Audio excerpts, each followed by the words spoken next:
Hi guys! Welcome to Petit Adventures channel. Itutuloy lang po natin yung DIY travel ko sa Israel for 4 days para mag-take ng NCLEX.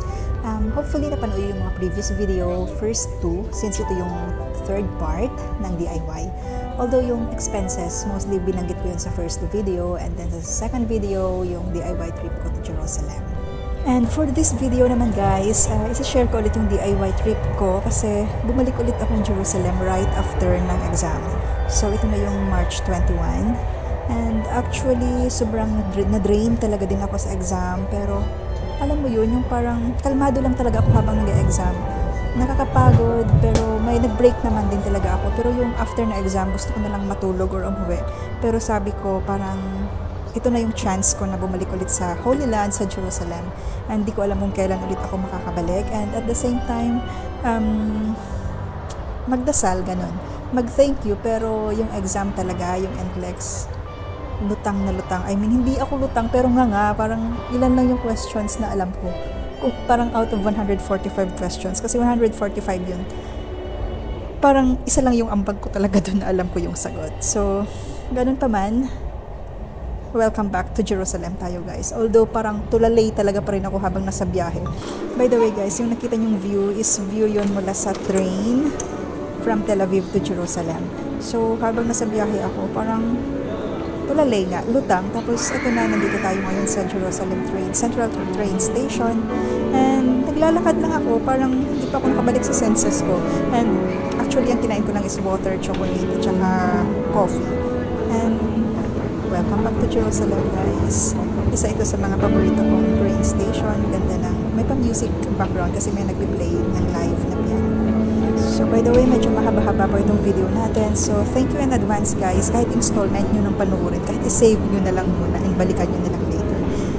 Malaking help na rin po yun para sa views.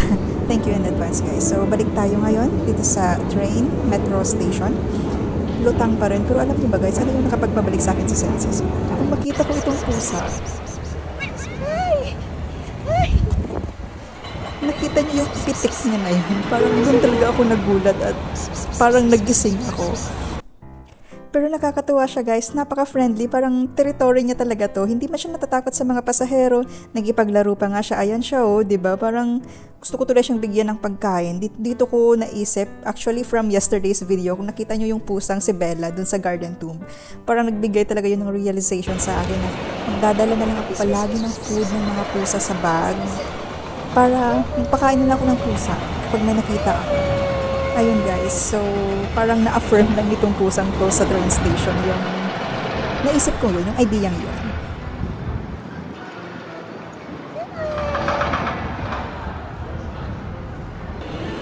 Ito naman yung paglabas sa train station guys sa Jerusalem. May stop na rin dito kung saan dumadaan yung light rail. At ito na po siya. At sasakay po tayo dito kasi pupunta po tayo sa Old City na area. Make sure lang na maitatap nyo yung RAV card nyo dito. Dapat green. Kasi one time, last time no, na-fine yung kasama ko ng almost $50 dahil hindi siya nag-tap. So, yun lang yan guys.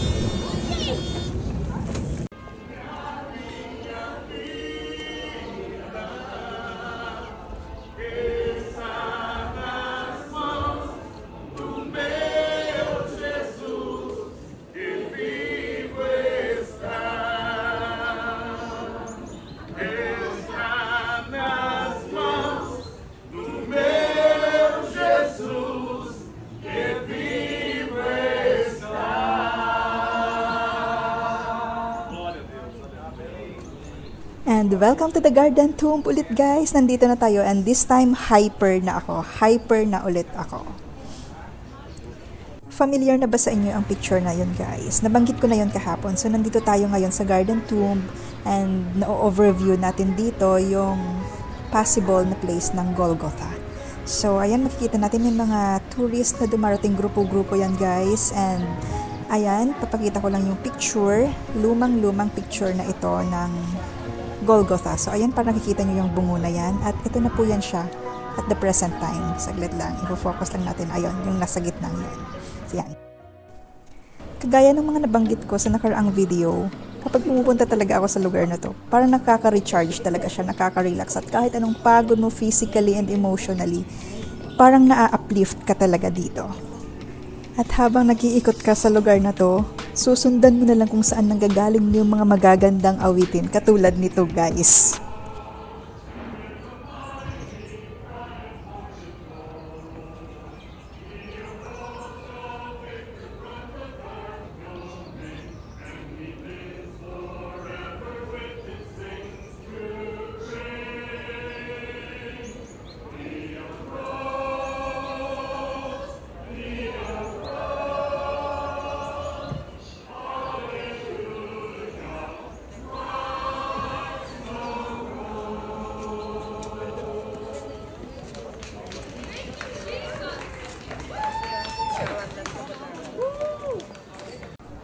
Nakakatuwa lang kasi yung sa mga naririnig mong mga hymnal songs, it reminds lang sa local church sa Philippines, parang at home.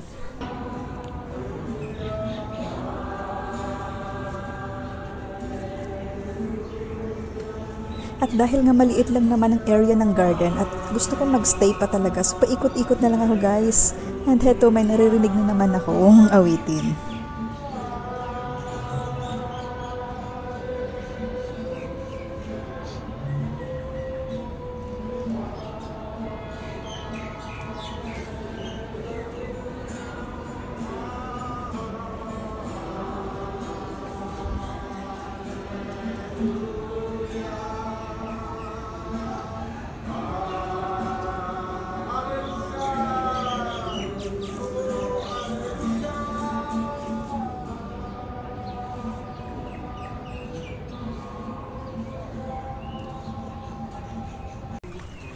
Meron din silang ginawang prayer garden dito sa Garden Tomb. At ito yon, maliit lang siya na lugar. Tapos merong, ayan, flowing na water.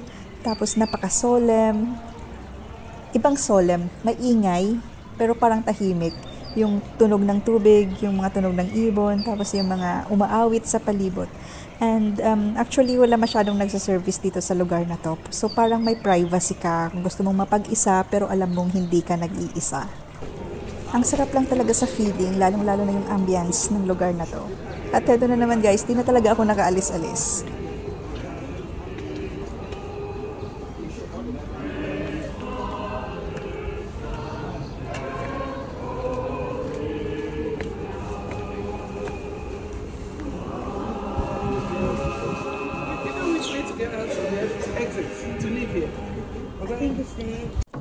And yan po yung empty tomb. Kumbaga, ito yung parang pinaka-ultimate na pinupuntahan ng mga tao dito. At least manang masilip yung empty tomb na ito. And usually, guys, nakikita nyo nagpapapicture sila. Diba parang napakagandang memory naman kasi talaga yon sa Holy Land na nakapapagpapicture ka man lang dyan sa, aside sa napasukan mo, nakita mo, at least may picture ka man lang as a souvenir sa empty tomb. And sa pagpapatuloy natin sa video to, pakinggan ninyong maigi, guys. Habang may mga umaawit, sakto ring call of prayer na ng mga Muslim. So ganito talaga yung parang normal na scenario dito sa Holy Land.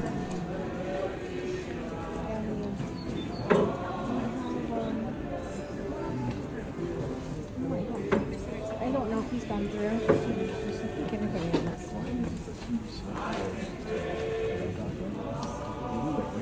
Patty will be down here.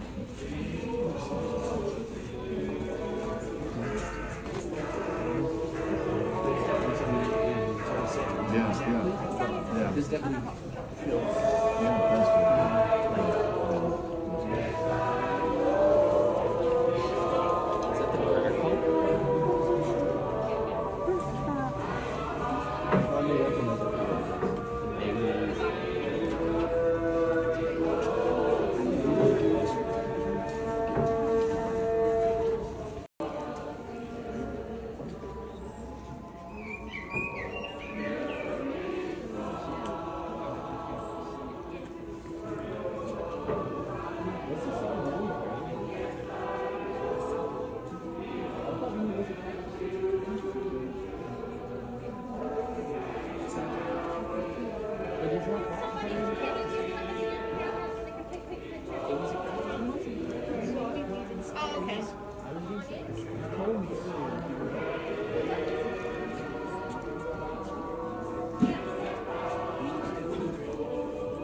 Well, it's all go in and I'm going to The salmon. Okay. Right at the end. Okay, great. And you can take pictures. You don't want it? Yeah, quickly. I'm going to stand back and take pictures and then I'll come in. Now, was that the garden manager that you saw, or was it-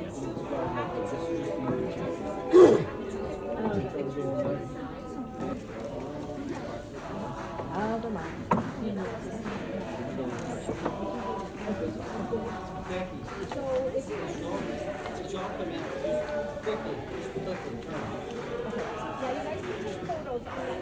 want them to use these cameras? Don't obstruct going in and out. People are going in and out, but if you want to take a photo of I love you, girl. Yeah, you got my phone. rolling stone. This is not a real stone. So what's Ryan, well, will you get Kenyon's camera so he can come with us? was brought down from the city of Ai. He's coming. Oh. So this was from another tomb, and since we were missing the rolling stone on this tomb, we brought something down from another tomb so you could actually see historically what it would look like. But none of this outside is original. There's also a cross. Hurry up! Run! Come on, hurry! Hopefully guys, na-enjoy yung mga awitin. Pero ito naman talaga tong scenario na to. Parang nakaka-touch. Nakikita ko si tatay. Actually, parang may portable oxygen siya. Tapos may cane. Tapos ayan guys, parang trinay niya talagang makapasok din or makapag-tour sa Holy Land. For sure, napaka-meaningful ito para sa kanya at para sa family niya rin. Ayan siya guys. At dahil half day lang naman din yung stay natin sa Jerusalem this day, umalis na rin akong Garden Tomb. At ayan guys, tumaan akong palengke. Kumbaga outside ng Garden Tomb is yung Damascus bus station at saka palengke. So talagang public place siya at saka maingay. And ito talaga yung scenario talaga na makikita natin dito. Kung kaya hindi ko na pinapa-exit itong video na to, hinahayaan ko na siyang mahaba para ma-picture out at for the memories na rin.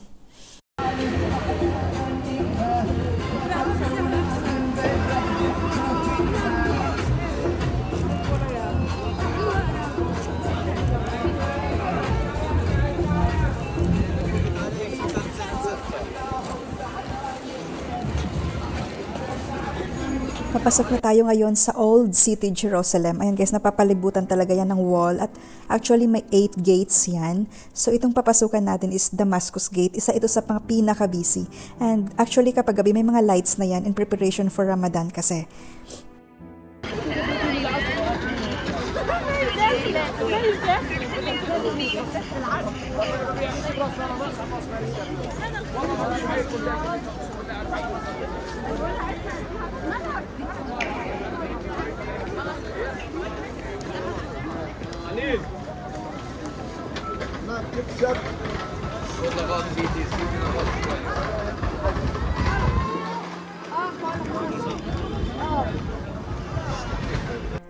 Guys, di ko na inumute yung normal na ingay ng video para feel natin na nandun tayo sa Old City, Jerusalem. Pero ayan guys, nasa Muslim quarter tayo. And, paano ba?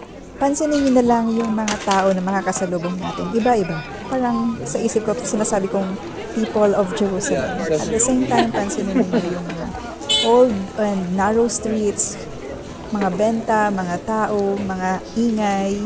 Enjoy guys!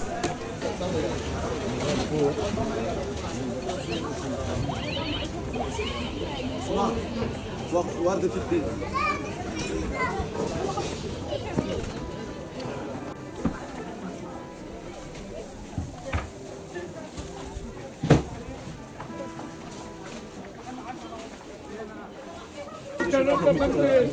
اكيد ياخذها علمة طويلة وعريضة. خليه عليك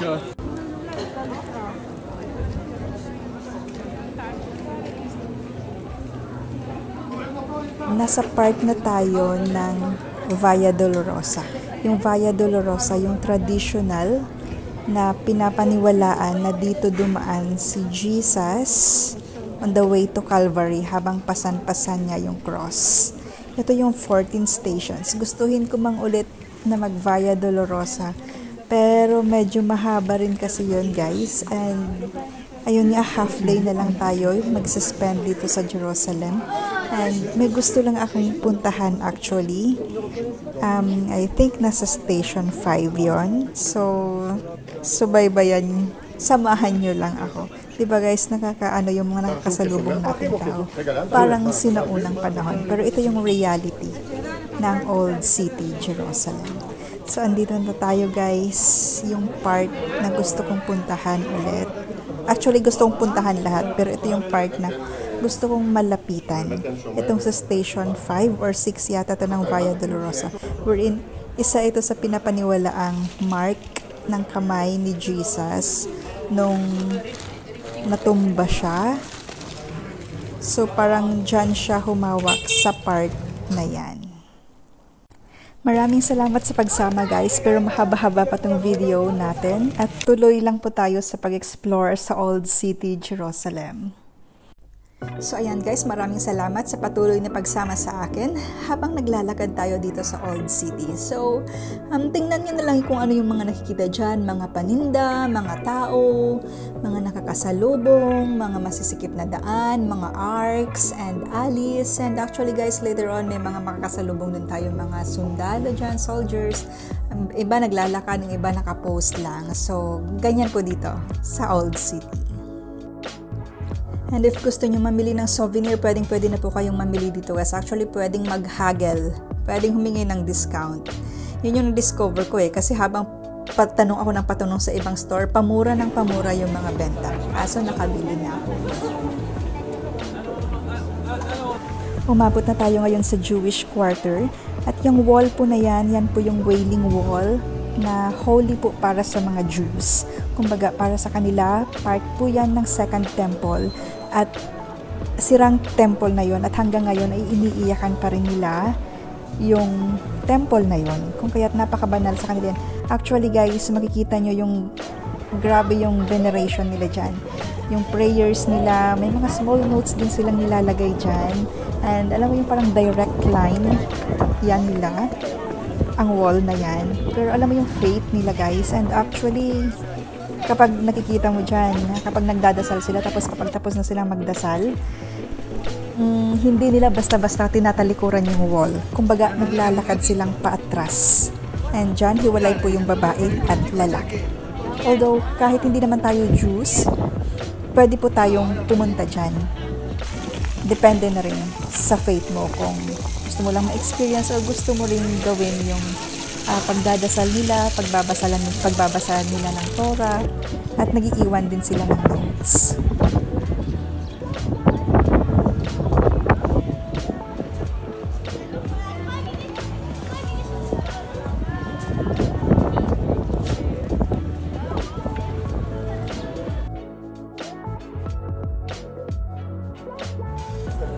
Nasa Jewish Quarter pa rin tayo guys, and palakad-lakad as usual, nag-explore. Pero aram nyo guys, hirap na hirap ako sa history. So, set aside na lang muna ako sa history, palakad-lakad na ako. Ayan pa guys, parang may nababangga o nahaharang pa ako dyan ng mga dumadaan. Okay na guys, history ang hirap. Kasi parang napaka-komplikado. Aside sa biblical history, sa mga buildings kung anong century pa yan nagawa. So, more on sightseeing na lang muna ako hanggang nakarating ako dito sa Dacardo. Ito namang Dacardo guys, same naman siyang old street pa rin siya. Pero parang may sarili siyang mundo. Parang may sarili siyang history. Kasi nakikita mo dito, aside sa mga shops na yan, talaga, makikita mo dyan yung mga lumang buildings pa talaga na sabi nila na from 6th century pa siya. Parang Roman architectures, ganyan. So, kung dito sa Jerusalem guys, kapag naghukay ka lang na naghukay, parang ang dami pa madidiscover ng mga ruins. Although yung iba naka-preserve naman na. So ito guys, lakad lang tayo dito sa Dacardo at enjoy yung old street, old city vibe ng Dacardo.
here we go guys, kaka-explore nga sa Old City.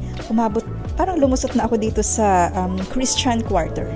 Sa dinami-dami ba naman ng nilakaran ko at saka mga palusot-lusot na mga alis, ang pinanghihinayaan ko talaga guys, hindi ko napuntahan yung Temple Mount, kung saan nandun yung Dome of the Rock. Actually, yung dome lang talaga nakikita ko. Hindi ako nakalapit doon. At saka andun yung holy place para sa mga Muslims, yung Al-Aqsa.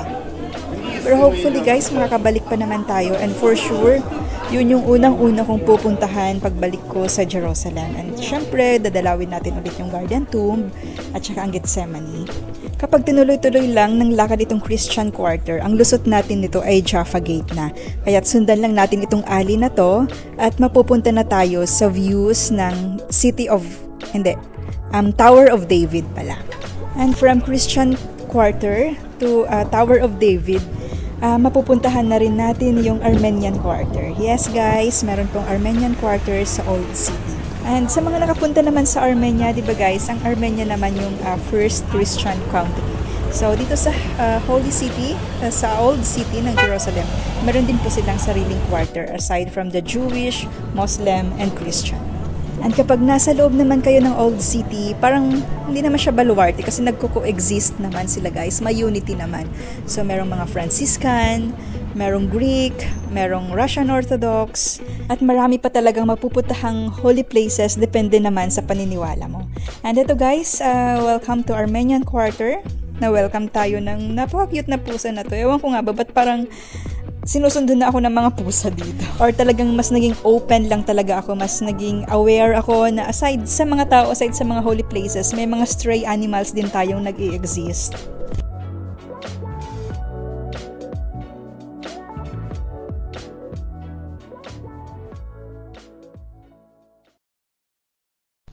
And in-explore natin saglit ang Armenian Quarter guys. And iniisip ko paano na nga yung mga alam kong salita na Armenian.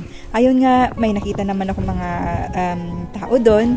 And pinapakinggan ko, familiar pa rin yung salita ng Armenian para sa akin. So ayun, binati ko lang naman sila ng Barev. Tapos nung umalis ako, ganon, Shnura Kalot yun.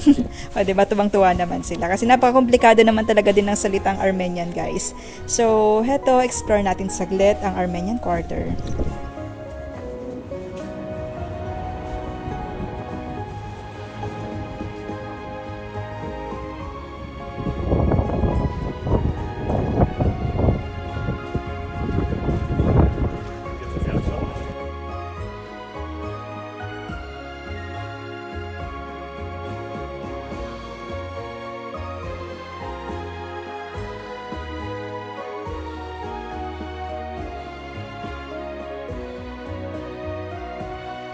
And here guys, panoorin lang natin yung ibang mga pictures sa bungad ng Old City from the Jaffa Gate.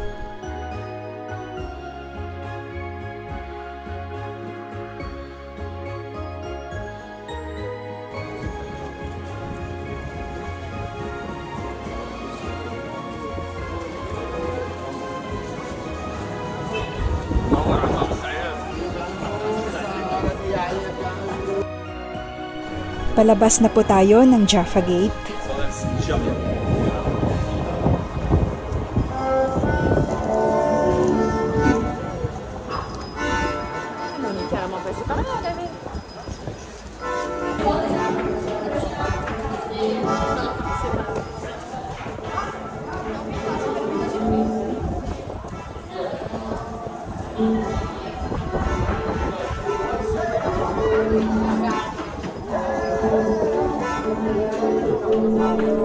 Oh, hopefully guys, may entertain kayo ni Kuya saglit dyan sa labas ng Jaffa Gate.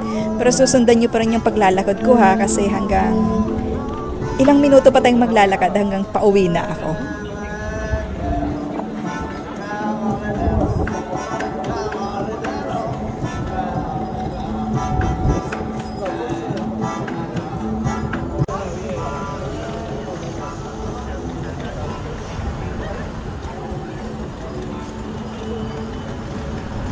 Lalakad na tayo ulit guys, pauwi, and somewhere ito na, nasa Jaffa Street na tayo.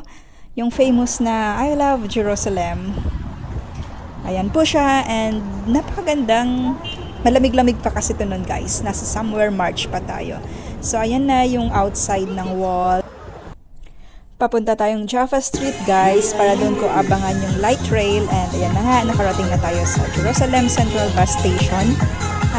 Sasakay tayo dyan ng train pabalik na po ng Tel Aviv. Welcome po sa Jerusalem Central Station. Ayan na po. Actually po itong Jerusalem to Tel Aviv, isa ito sa pinakamalalim din sa buong mundo na metro station na underground. Actually guys, meron naman din pong elevator, pero simula nung na-discover ko itong mga escalator na to, parang mas na-enjoy kong sumakay-sakay na lang dito. Actually sa elevator, siksikan din talaga kasi punong-puno rin talaga. Pero ito nga naman, kung may chance naman at saka hindi naman talaga kayo nagmamadali. Actually guys, mag-aantay rin kayo sa elevator. Sobrang dami nang sumasakay din doon. Pero dito sa elevator, if may chance naman kayo enjoy lang yung place, why not, diba? Gusto nyo naman maglakad sa escalator, pwede rin. Pero ito nga guys, welcome sa Jerusalem train station hanggang sa muling pagbabalik.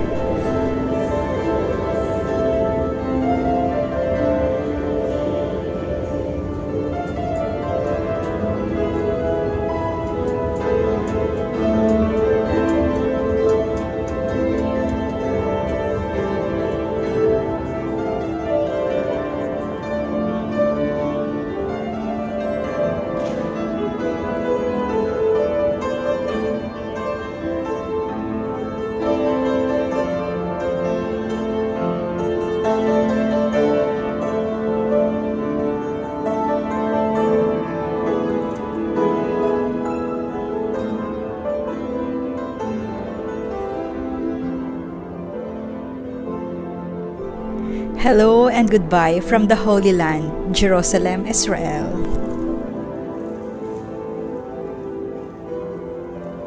Then, nasa Tel Aviv na tayo.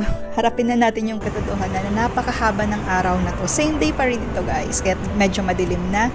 And grabe yung pagod. Pagod sa katawan, pagod sa isip, pagod lahat. Tapos, kakagaling mong nag-exam, hindi mo alam anong nangyari sa exam, hindi mo alam anong resulta, kung ayat yan guys.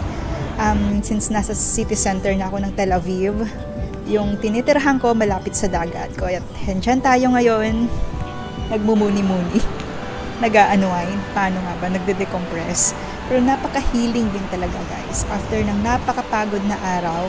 Tapos nakapunta ka pa sa Holy Land, napuntahan mo yung mga lugar na gusto mong balikan, and parang i-release mo na lang doon yung kung ano mang baggages na dala mo. And ayan nga guys, nakabalik na tayo sa Tel Aviv. Plus yung nature, yung dagat, super healing din talaga. Emotionally, spiritually, physically, nakaka-recharge naman din talaga. At sa mga bagay na yan yung mga parang mga priceless.